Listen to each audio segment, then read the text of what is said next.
दरअसल इस वीडियो से हम किसी भी पार्टी को बदनाम नहीं करना चाहते हैं, लेकिन एमएलए की पद पर ये खड़ा व्यक्ति जिसका नाम है कुलदीप सिंह सेंगर, ये भाजपा के पार्टी का व्यक्ति है।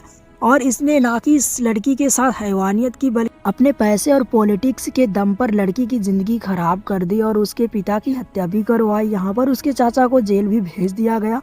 यहाँ तक कि माना जाए तो इस लड़की की जिंदगी पूरी तरह बर्बाद हो चुकी थी। लेकिन यहीं पर आखिरकार क्या हुआ था उस दिन, जब लड़की सीएम योगी आदित्यनाथ के आवास के सामने आत्महत्या करने गई हुई थी। यहीं पर उसको भरोसा दिलाया जाता है कि तुमको न्याय जरूर मिलेगा।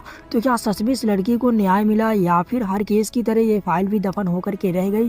तो आइए इस वीडियो में हम चर्चा करेंगे कुलदीप सिंह सेंगर केस के बारे में। बट आपकी जानकारी के लिए बता देना चाहता हूँ, कुलदीप सिंह सेंगर भाजपा के पार्टी का एक एमएलए है। इसके साथ इसके 3 और साथी शामिल हैं, जिनमें से इनमें से एक इसका भाई भी है। यहीं पर लड़की को नौकरी के बहाने पहले बुलाया जाता है, फिर लड़की के साथ जब हैवानियत की जाती है तब लड़की काफी दिन तक चुप रहती है, क्योंकि उसे बहुत ही ज्यादा डराया धमकाया जा रहा था। यहाँ तक कि उसको 3-3 4-4 दिन कपड़े पहनने की अनुमति भी नहीं दी जा रही थी। यहीं पर लड़की ने एक दिन फैसला लिया और वह अपने पिता के साथ पुलिस चौकी पर गई और वहीं पर एफआईआर दर्ज करवाने लगी।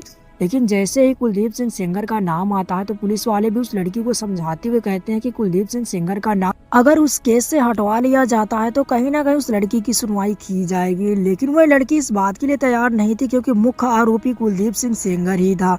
यहीं पर इतना ही नहीं, आगे आगे इस लड़की के साथ बहुत ही ज्यादा बदसलूकी की गई।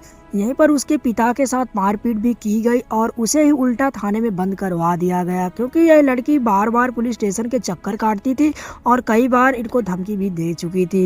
यहीं पर इस लड़की के साथ कई बार मारपीट के मामले में एफआईआर भी दर्ज करवाई जा चुकी थी, लेकिन कोई भी सुनवाई नहीं हो रही थी। इसी दौरान जब लड़की के पिताजी को पुलिस अरेस्ट कर लेती है तब लड़की को मजबूर होकर के सीएम आदित्यनाथ योगी के आवास के सामने जाकर के आत्महत्या करने की कोशिश की जाती है। यहीं पर सीएम आवास के लगे सिक्योरिटी गार्ड जो होते हैं वो लड़की को विश्वास दिलाते हुए कहते हैं कि कहीं ना कहीं उसकी आवाज उठाई जाएगी और उसको न्याय जरूर मिलेगा। लेकिन जब मुकदमा आगे बढ़ाया जाता है तब एमएलए के लिए एक सीबीआई जांच बैठाई जाती है और सीबीआई जांच में एमएलए जो है अरेस्ट कर लिया जाता है। यहीं पर काफी दिन मुकदमा चलने के बाद यहाँ पर एमएलए जो होता है कुलदीप सिंह सेंगर मुख्य आरोपी बताते हुए लड़की उसके भाई के ऊपर भी इल्जाम लगाती है, क्योंकि कुलदीप सिंह सेंगर के भाई अतुल सेंगर ने लड़की के पिताजी के साथ मारपीट की थी और लड़की को कई बार धमकाया गया था कि अगर वह कहीं मुंह खोलेगी तो उसके साथ कुछ भी अच्छा नहीं होगा।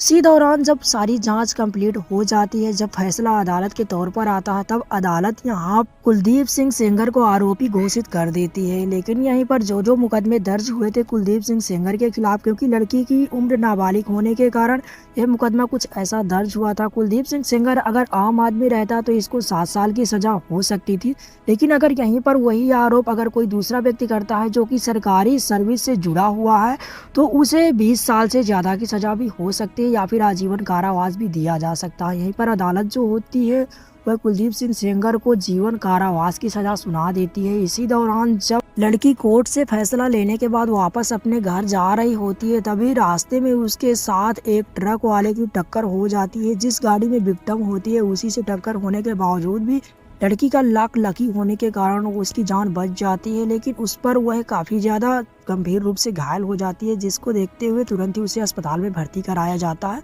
यहीं पर कुलदीप सिंह सेंगर जो होता है वह जेल चला जाता है। लेकिन यहीं पर पॉलिटिशियन का गलत उपयोग करते हुए लड़की के चाचा को भी जेल करवा दी जाती है, जो कि करीब 19 साल पुराना मुकदमा चल रहा था। उसी के दौरान यहाँ पर लड़की के चाचा को भी जेल हो जाती है। इस दौरान लड़की अकेली बचती है। अब यहाँ पर लड़की को करीब पूरी तरह न्याय मिल चुका था, लेकिन अब आपको लग रहा होगा कि अगर लड़की को पूरी तरह न्याय मिल चुका था तो इतने दिन होने के बावजूद अब ये केस ओपन क्यों हुआ है? तो दोस्तों आपकी जानकारी के लिए बता देना चाहता हूँ कि यहाँ पर 2025 के लास्ट दिसंबर में ही यहाँ पर एक कोर्ट की तरफ से एक आदेश जारी हुआ है, जिसमें बताया गया है कि इसमें से जो एमएलए जो जेल भेजा गया उसकी रिहाई होने वाली है, क्योंकि कोर्ट ने यह साबित कर दिया है कि वह पब्लिक सर्वेंट नहीं था, वह एक आम नागरिक था और वह आम व्यक्ति था, जिस वजह से उसने अपनी 7 साल और 5 महीने की सजा पहले ही काट ली है। इस वजह से कोर्ट उसे बाइज्जत बरी कर चुकी है। अब दोस्तों यहाँ पर बहुत ही ज़्यादा सोचने वाली बात है कि एक पीड़िता के साथ जिसका सारा घर बर्बाद हो गया, जिसकी सारी ज़िंदगी नरक हो गई और उसे उसके घर से निकाल दिया गया और बहुत ही ज़्यादा बेइज्जत किया गया, कई बार उसके साथ हमला किया गया, जानलेवा हमला, और यहाँ पर अगर बात किया जाए तो उसके शरीर पर इतनी ज़्यादा चोटों के निशान है कि कोई कह नहीं सकता। इतना कुछ होने के बाद भी अगर यहाँ पर आरोपी को छोड़ा जा रहा है तो कितनी शर्मसार कर देने वाली बात है हमारे इंडिया और हमारे पूरे हिंदुस्तान के लिए। कहीं न कहीं कानून के बहुत ही ज़्यादा डिफ़ॉल्ट हैं जो कि एक आम आदमी की नहीं सुनी जाती। यहीं पर पैसा ज़्यादा होने के कारण कोर्ट के फैसले भी बदले जा सकते हैं।